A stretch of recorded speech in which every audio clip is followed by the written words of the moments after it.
Hello, friends, and welcome to Sleep Tight Stories. I'd like to say hello to some friends. Hello to Lily from Nelson, Canada. Hello to River from York and her friend Baba. Hello to Leela and McKenna. Hello to Dorothy Rose in Seattle, Washington. Hello to Oliver and Noel. And hello to Eliza and Matthew of Logan, Utah. Thank you so much for your support. It means so much to us. I'd also like to say a great big happy birthday to Bhuvan, whose birthday was October 3rd. Happy birthday to Axel Harris in Martinez, Georgia, whose birthday is on October 5th. And Cash in Snellville, Georgia, whose birthday is on October 6th. I'd also like to wish a belated happy birthday to Gerard from Joliet, Illinois, who turned 6 on September 26th. A very happy birthday to you all. I hope your day is very special.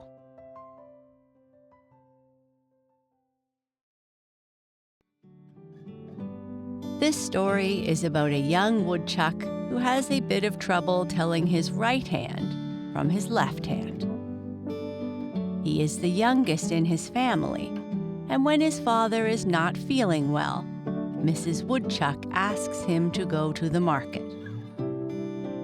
Mr. Woodchuck doesn't think it's a good idea, but Mrs. Woodchuck sends him off because everyone else is busy. Will he be able to find his way? Let's see how he does. The Pretending Woodchuck. Among the wild animals I have not known was a family of woodchucks who lived in a hollow log on the edge of a farm in New York State. Not that they cared much whether it was New York State or some other state. I mention it only that the details of this story may be verified by anyone who is inclined to doubt them. It was New York State. Now here was the thing that distinguished this family to start with from all the other families of the neighborhood. They lived in a hollow log. All their relatives and friends lived in the ground. I don't know how this family got started living in the rotten log, but I do happen to know that there were a great many warm discussions about the relative merits of a house in a log and a house in the ground. And though many ground houses in the best locations and with all modern improvements were offered to this family, they stuck to the house in the log. The house certainly did have one advantage. It had 2 doors. And not only that, the log was part of an old fence, and the fence ran between the garden and the cornfield. So in the summer, when the garden stuff was fine, all you had to do was to walk down the halfway of the log until you came to the left-hand door. And there you were right in the garden. But when fall came and the garden was dried up, the corn was stacked in shocks or husked and put into the crib, all you had to do was to go down the hallway to the door that turned to the right, and there you were in the cornfield. Quite aside from these advantages, who would live in a house with 1 door in it when you could just as well have one with 2? The log house family consisted of a father, a mother, and 4 children. The youngest of these, the favorite of the family, was named Monax. His mother had heard that the scientific name for woodchuck was Actromens monax, and being of a scientific turn of mind, she was much taken with this name. But no woodchuck in her neighborhood had two names, so she took the last of the two and called her son Monax. Monax had never been out in the world. He had been down to the two doors and had looked out, but that was all. But he had been well instructed at home. He knew about men and how they would sometimes try to catch woodchucks, and all about dogs and about the corn crib, and for a long time he had known all about garden vegetables and corn. He was certainly a promising boy. Even his father and mother acknowledged it. But he had one problem. He could not learn which was his right hand and which was his left.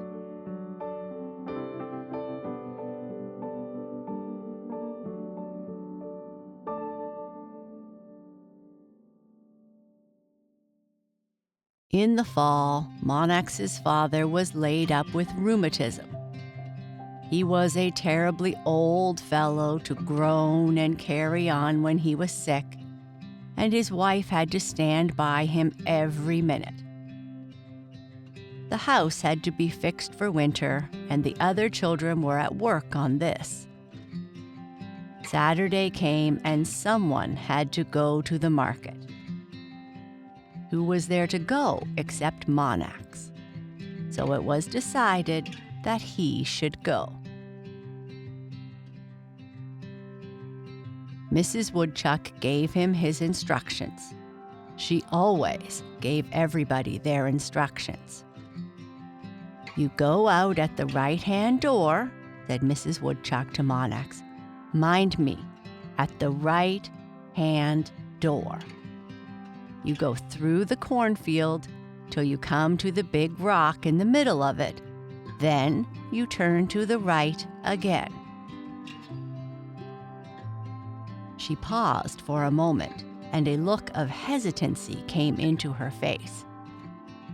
"Do you really know?" she asked seriously. "Do you really know your right hand from your left?" "Yes," said Monax. "Hold up your right one," said his mother. Monax's mind was in a whirl. He tried to imagine himself with his back to the cornfield door, where he stood when he had had his last lesson on the subject. If he could only get that clearly in his mind, he could remember which hand he held up then. But he was too excited to think. So he held up one hand. He hadn't the slightest idea which one it was. "Correct," said his mother. "Correct. Your father said it was not safe to let you go because you did not know your right hand from your left, but he underrates you."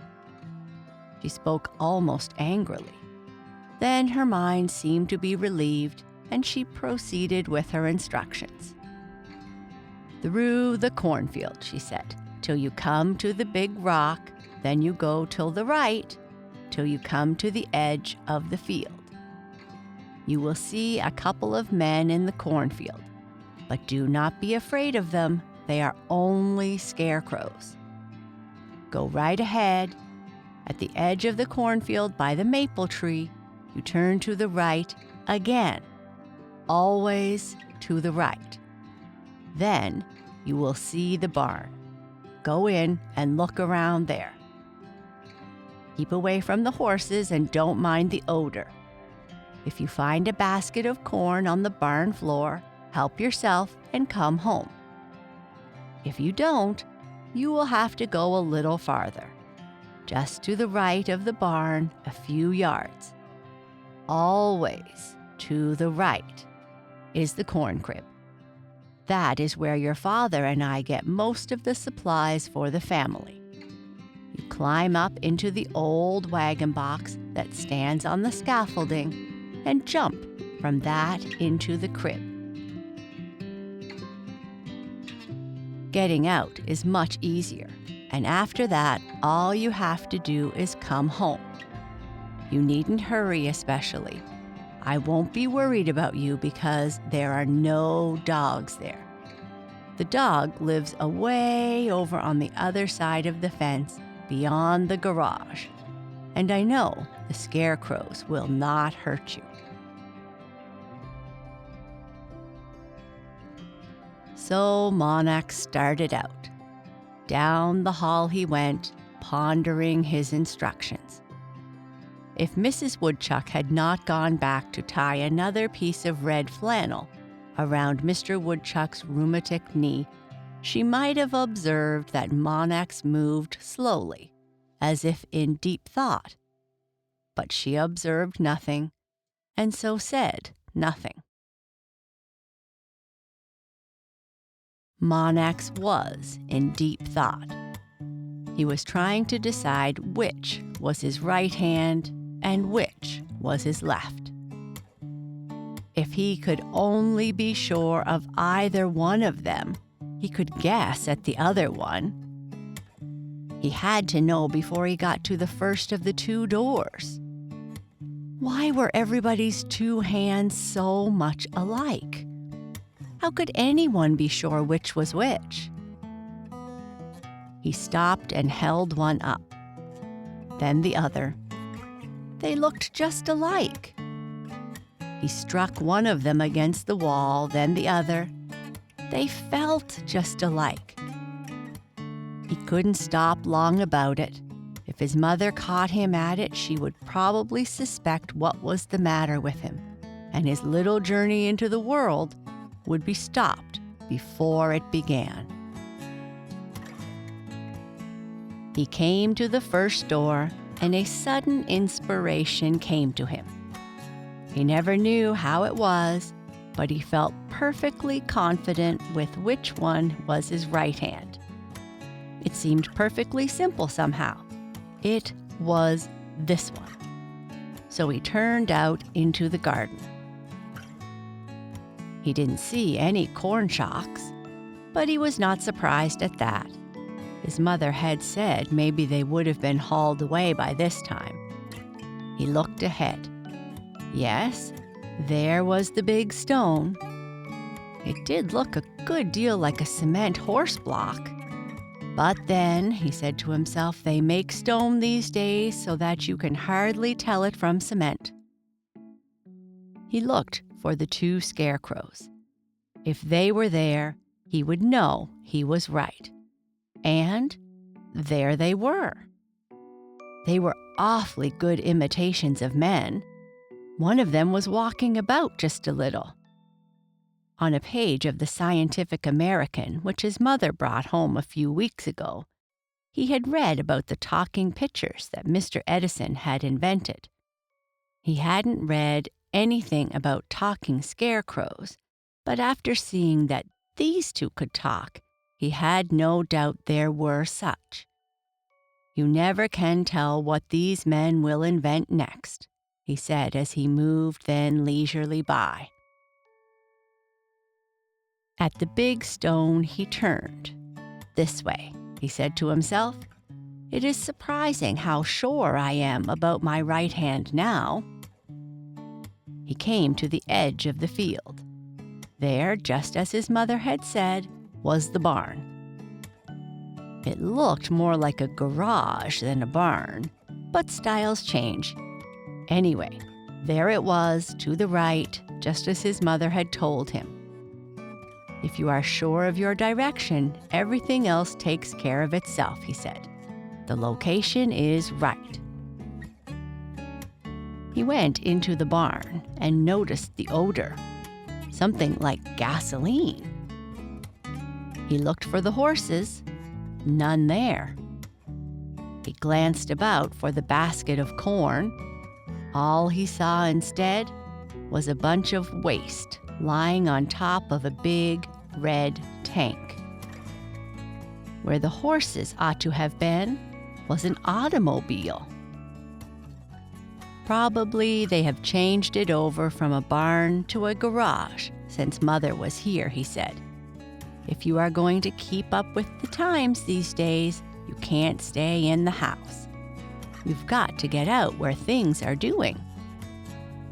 It was no use to look for corn there, so he took his time to look around the barn and then just moved leisurely out. Just a few yards to the right again, as his mother had said, was the corn crib. He had never seen one before, and this one looked small to him. It looked more like a doghouse to him. But the location was right again. Always to the right, his mother said. The old wagon box wasn't there, but at the back end of the corn crib, there was a board tacked up from the crib to the tree. That was probably one end of the scaffold that had held the wagon box. Of course, they wouldn't leave the wagon box there all fall. Probably they were using it to haul corn at this very moment to that very crib. Meanwhile, Mrs. Woodchuck was growing very worried at home, for Monax had taken more time for his journey than his mother thought he would. Mr. Woodchuck's knee was very bad, and whenever he had rheumatism, he was more pessimistic than usual. "I tell you," he said, "that boy will never get home. He doesn't know his right hand from his left." "I tell you he does," said Mrs. Woodchuck. "I tried him on it just before he went." I wouldn't be surprised, Mr. Woodchuck stuck to his position, if he had turned out that left-hand door into the garden and had gone to the garage instead of the barn. There is one thing for sure. If he tries to get corn out of that dog kennel, he will find out his mistake. Mr. Woodchuck's lack of sympathy always irritated his wife. "Keep still," she said. "You will give me nervous hives again if you keep saying such things." Monax had climbed up onto the board. He paused to look around a moment. Then, thinking that he must not be quite so leisurely, he jumped quickly through the little window just under the roof. Then things began to happen so fast that Monax could hardly keep track of them. For what Monax had really done was just what his father said he probably would do. He had turned to the left every time, where he ought to have turned to the right. He had gone through the garden instead of the cornfield, past the cement horse block instead of the big stone, mistaken the garage for the barn, and now, worst luck of all, he had jumped into the dog kennel instead of into the corn crib. The old dog had been after the sheep and cows and was fast asleep on the floor of his kennel. Still, he didn't propose to lie there and be jumped on by a woodchuck, not in his own kennel. And Monax, well, perhaps he wasn't surprised when, instead of landing on top of a crib of corn, he fell clear to the bottom and felt his feet touching something furry that moved. But it didn't have much time to move. Monax felt that a crisis had arrived and it was time to act. He didn't wait to look for the door of the kennel. He didn't want to try any more new routes. He just rebounded off the back of the dog like a rubber ball from the pavement. Up he went, breaking the woodchuck record for the high jump. Back through the window, onto the board, down to the ground, quick as a flash. The dog was after him, but Monax was 6 feet ahead. Away he went past the barn. The car was just backing out. It came over Monax that it wasn't a barn after all. He dodged under the car. The dog had to run around it. 3 more feet gained. He went by the big stone at full speed. It looked more than ever to him like a cement horse block. Past the 2 scarecrows, he could see that they had moved quite a little since he passed them coming out. He didn't have much time to reflect, but it did come over him that these were not scarecrows, but men. On he sped through the garden. It was perfectly plain now that it had never been a cornfield. And on like a flash through the garden door, into the log house, and into his father's room, fluttering and trembling. "Did you turn to the right?" asked his mother. "I did, on the way back," said Monax.